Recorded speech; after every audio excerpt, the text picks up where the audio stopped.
Salut à toutes et à tous, c'est Kokoro, on revient pour une nouvelle vidéo. Première vidéo de la playlist tuto TeamSpeak. Donc dans cette vidéo, je vais vous montrer tout simplement comment se mettre le serveur admin query. Donc en fait, j'avais une playlist tuto TeamSpeak que j'ai tout supprimé parce que la qualité est pas très bonne. Et là, je vais refaire vraiment en détail, etc. Donc tout détailler bien comme il faut pour que tout le monde comprenne.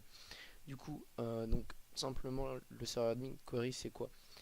C'est une permission en fait cachée. Enfin, c'est une sorte de permission très très approfondie en fait. C'est une permission. En fait, le seul moyen de l'avoir, c'est de être le créateur de votre propre TeamSpeak.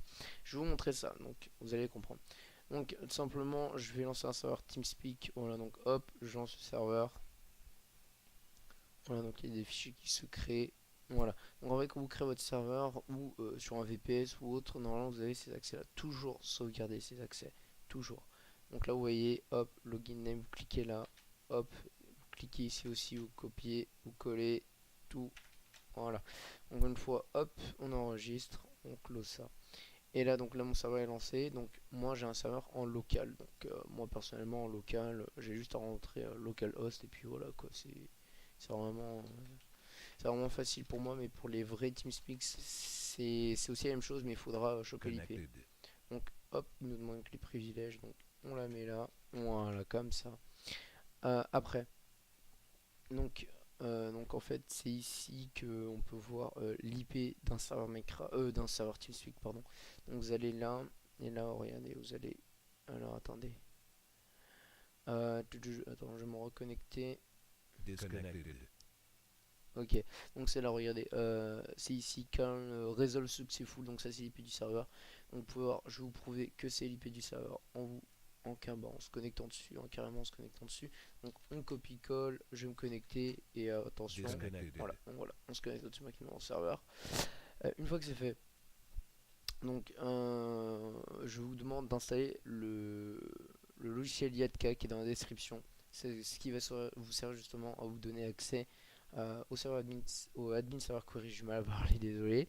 Donc vous double-cliquez sur Yatka, donc vous l'installez sur un installateur. Une fois que vous êtes dessus, que vous l'avez installé, vous rentrez donc l'adresse IP du serveur, donc soit en chiffres, donc en chiffres en général, soit en ts.machin-machin.fr. Moi, je vais la mettre en chiffres, donc voilà, je vais mettre ça en chiffres. Le port, on le met là. Le mot de passe, donc il est là. Donc le serveur admin, hein, il est déjà mis par défaut. Donc on met le mot de passe et hop. Voilà, donc on est connecté au serveur admin query. Donc dès que ça vous dit ça, vous cliquez sur No. Vous cliquez sur OK. Donc une fois que vous êtes là, vous cliquez sur UserDB, votre pseudo, enfin le pseudo que vous voulez choisir, groupe, hop, là il est là, admin server query, hop, et voilà, vous êtes admin server query. Donc c'est un grade que vous pouvez voir. Il est pas voyable, donc personne ne peut le voir ici, même vous d'ailleurs. Bon, il y a même moi qui est admin server query, on peut pas le voir. Il n'y a que les gens qui sont admin server query qui peuvent regarder dans les groupes ici. Donc par exemple, imaginons je supprime le serveur admin. Oh zut, il y a un mec qui a supprimé le serveur admin, donc vous pouvez voir il est plus là. Vous ne pouvez plus vous grader.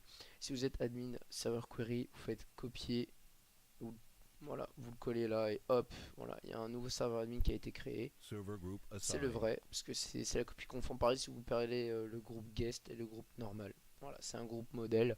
Donc voilà, c'était un très court tuto comment se mettre le serveur admin query. Je vous mets tout en description, le lien du logiciel, etc. Donc vous pouvez aller tout simplement maintenant vous mettre le serveur query sur votre propre serveur TeamSpeak. Ça vous simplement, comment vous dire, ça permettra tout simplement de ne pas perdre votre serveur TeamSpeak et de ne jamais perdre vos droits dessus. Et puis bah moi je vais vous souhaiter une bonne continuation. C'était Cocoris. A plus.